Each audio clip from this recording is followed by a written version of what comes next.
Welcome to wins news. আমি আপনার friend আর host Amit Roy. Stock market থেকে কি ট্রেডিং করে পয়সা করা যায়, এই প্রশ্নটা অনেকেই জিজ্ঞেস করে আমাকে। ট্রেডিং করা উচিত কি উচিত না, দেখুন উচিত কি উচিত না সেটা লোকের উপর ডিপেন্ড করে। তবে ট্রেড করা যেতে পারে। এই ট্রেডগুলো কিভাবে হবে আর তার থেকে প্রফিটেবল কিভাবে থাকা যাবে সেটা আমাকে বলার চেষ্টা করছি। প্রফিটেবল থাকা যায়, কতগুলো জিনিস আছে ট্রেডের মধ্যে। মেন জিনিস হচ্ছে কি, তিনটে জিনিস। একটা হচ্ছে ক্যাপিটাল, একটা হচ্ছে নলেজ, একটা হচ্ছে সাইকোলজি। ভীষণ ইম্পর্টেন্ট জিনিস। 80%ই psychology, mind fear and greed. আর যাই হোক, প্লিজ লাইক করবেন, শেয়ার করবেন আর সাবস্ক্রাইব করলে আমি খুশি হব। কিভাবে টাকা আসবে সে তো আমি বলেইছি, টাকা জমাতে হবে। টাকা নিয়ে কেউ মুখে বেশি 99% লোক জন্মায় না। টাকা আপনাকে সেভ করতে হবে, অনেক টাকা লাগবেও না, অনেক টাকা লাগবে না। আমার টাইমে তো অনেক কম টাকা লাগতো, কিন্তু এখন তার থেকে হয়তো বেশি টাকা লাগবে, কিন্তু ভান্ডার ফোর টাকা নিয়ে আপনাকে নামতে হবে না, রিজনেবল টাকা নিয়ে নামলেই হবে। তবে নলেজটা সব থেকে বড় কথা, সেইটা ভেবে নামাটাই বেটার।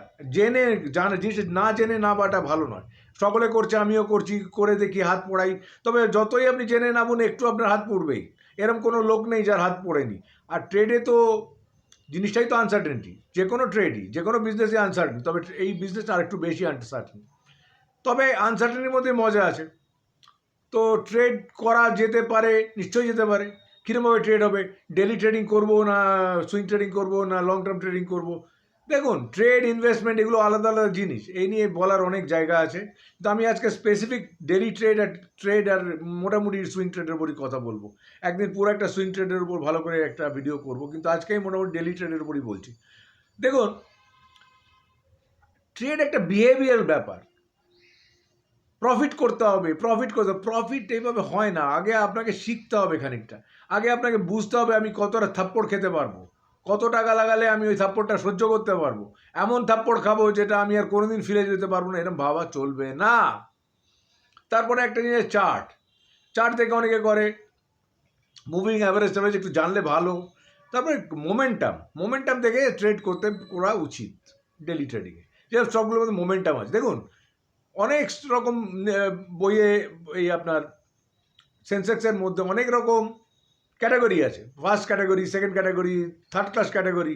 বেশিরভাগ লোক পেনি স্টকে যায়, ভাবে পেনি স্টকে অনেক কিছু হয়ে যায়। পেনি স্টকে অনেক কিছু হয় না। পেনি স্টক নিয়ে ট্রেড করাটা ভালোও না। অনেকে করাটা একদমই ভালো না, একদম ভালো না। ভালো স্টকেই করুন, থাপ্পড় খেলে গেলেও আপনি কিছু পয়সা পাবেন। আরেকটা জিনিস এসএল বা স্টপ লস, সেটা আপনাকে ডেলি ট্রেড করতে গেলে মেনটেন করতে হবে। এখন কোশ্চেন হচ্ছে ডেলি ট্রেড কতগুলো করব, কিভাবে করব। ট্রেডিং ডিসঅর্ডার হয় অনেকে, যে ট্রেড না করে থাকতে পারে না, সেটা আপনার হয়ে গেছে কিনা। ট্রেড সব থেকে কম করা হওয়ার কথা। ট্রেড রোজ অনেক ট্রেড করা উচিত না। তেমনি একটা ট্রেড করলাম, ট্রেডটা আমি লস খেয়ে গেলাম, তখন আমার মনে হবে এই লসটা কী করে মেকআপ করবো, যে আরেকটা ট্রেড করি। No no no no no, যেই আপনি লস খেয়ে যাবেন আপনি একটু বসে যাবেন, সেদিন আর কাজ করবেন না।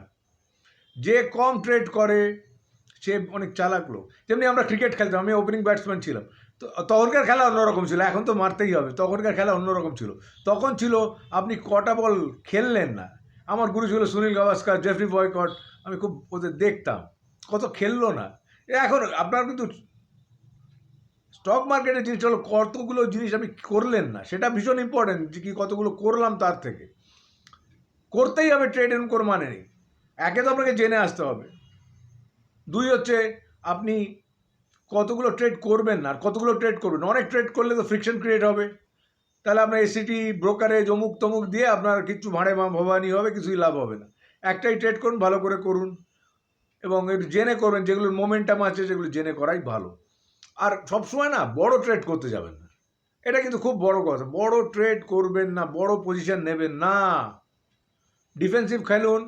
মার্কেটে টিকে থাকাটা ভীষণ ভীষণ ভীষণ ভীষণ ইম্পর্টেন্ট।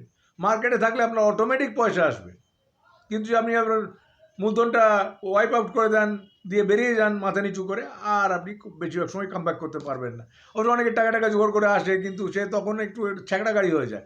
করা যায়, এরকম কোনো হার্ড অ্যান্ড ফাস্ট রুল যে সব ওয়াইপ আউট করে দিয়েছে, দিয়ে আবার চলে এসছে, আবার হয়েছে, হতেও পারে।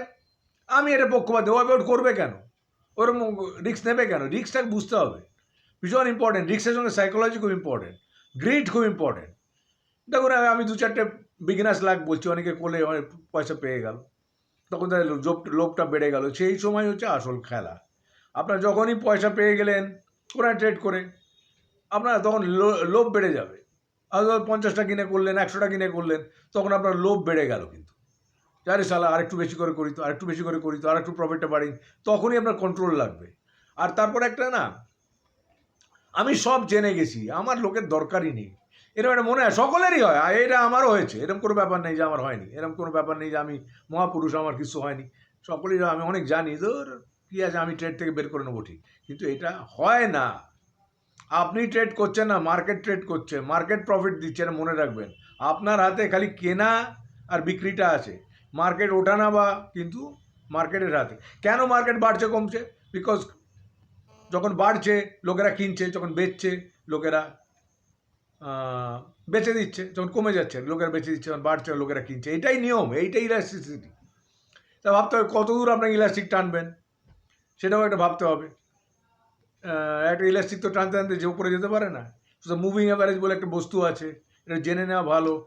হাই অ্যান্ড লো আপনাকে জেনে নিতে হবে কয়েক উইকের। এগুলো না জানে ট্রেড করাটা উচিত না, না জেনে ট্রেড করে হাত পুড়বেই সর্বশান্ত হবেন। সেকেন্ডলি, ট্রেডের একটা ভয়ঙ্কর বাজে জিনিস হচ্ছে ফিউচার অ্যান্ড অপশন। খুব খারাপ জিনিস, শিখবেনও না, নামও শুনবেন না, মনে করুন ওটা ভূত। ওইসব করতে যাবেন না, লোক বলে দিচ্ছে কোটি টাকা ইনকাম অমুক করছে তমুক করছে, কিচ্ছু হচ্ছে না। বলবেন কত কোটি টাকা লস খেয়ে গেল, আবার কাম ব্যাক করলো, এরকম হয় না। আমেরিকাতে একটা লোককে আছে, সেই 70-80-এ, আমি নামটা এক্ষুনি মনে করতে, 1 বিলিয়ন কামিয়েছিল সে। আপনি নাম খুঁজে বের করতে পারবেন গুগল করে, কিন্তু সে ব্যাংক্রাফ্ট হয়ে মরেছিল, টাকা ছাড়া মরেছিল।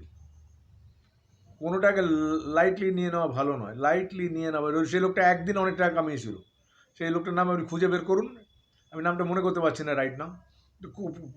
মরাল অফ দ্য স্টোরিজ, বেশি ওভার ট্রেড করবেন না, স্মল অ্যামাউন্ট নিন, আর স্লো ট্রেড করুন। মানে সপ্তাহে 4-5টা-6টার বেশি ট্রেড করবেন না, বেশি ট্রেড করবেন না। আগে জিনিস আপনার বডি রিয়াক্ট করবে, আপনি তখন বুঝতে পারবেন, তখন আপনি একটু গিয়ে ট্রেড করলেন। তাও আমি শিওর বেশি ট্রেড করুন, কন্ট্রোল রাখুন নিজের উপর। সকালে উঠে একটু ওই ধ্যান ট্যান যোগা ফোগা করে মাইন্ডটাই কন্ট্রোল রাখুন। সব জিনিসটা হচ্ছে মাইন্ড। আপনি ভয় পেয়ে গেলেন, হয়তো একটা মার্কেট খবর পেয়ে গেলেন, মার্কেট পড়ে যাচ্ছে, অমুক পড়ে যাচ্ছে, অ্যাটাক হয়ে গেল, আপনি তখন বেরিয়ে যেতে হবে। কীভাবে বেরোবো, কী দামে বেরিয়েছি, কী দামে কিনেছি। তবে একটা জিনিস হচ্ছে, অল্পর ওপর চটটা খাওয়া ভালো। অনেক পড়ে গেলে আবার অনেকে বলছে যে আপনি তখন অ্যাভারেজ করুন, অ্যাভারেজ করতে যাবেন না, ডে ট্রেডিং অ্যাভারেজ করতে যাবেন না, খবরদার নয়। যা করলেন করে বেরিয়ে গেলেন, রাম রাম করে বেরিয়ে গেলেন, ভালো। দ্বিতীয়ত হচ্ছে, আপনি যত কম আপনার টেনশন থাকবে, সেটাই সব থেকে ভালো। এমন ট্রেড করলেন সারাক্ষণ হাত কামড়াচ্ছেন, মাথা এমনি এমনি করছেন, কী করলাম।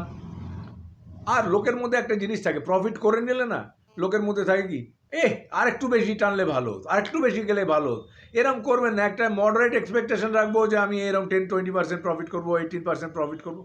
এসে গেল বেরিয়ে যান, এসে গেল বেরিয়ে যান। আপনি ওয়েট করবেন না, ডে ট্রেডিংয়ের কথা বলছি আমি। ওয়েট করবেন না, বা শর্ট টার্ম ট্রেডিংয়ে, ডে ট্রেডিং আর শর্ট টার্ম ট্রেডিং দুটোই তাড়াতাড়ি বেরিয়ে যাওয়াটা ভালো। আপনার টাকাটা করে নিন, সেকেন্ডলি অর্ধেকটা বেচে দিন, দিয়ে আপনি টাকাটাকে আপনি মেহফুজ রাখার চেষ্টা করুন। এইটা খুবই ইম্পর্টেন্ট। আর ডে ট্রেডিং করে কি আমি চলতে পারে, আমার ধারণা নেই। ডে ট্রেডিং করে কেউ সংসার চালাতে পারবে ওটা ধারণা। একটু করলেন, কিছু এসে গেল, ভালো, কিন্তু ডে ট্রেডিংটা না করাই ভালো।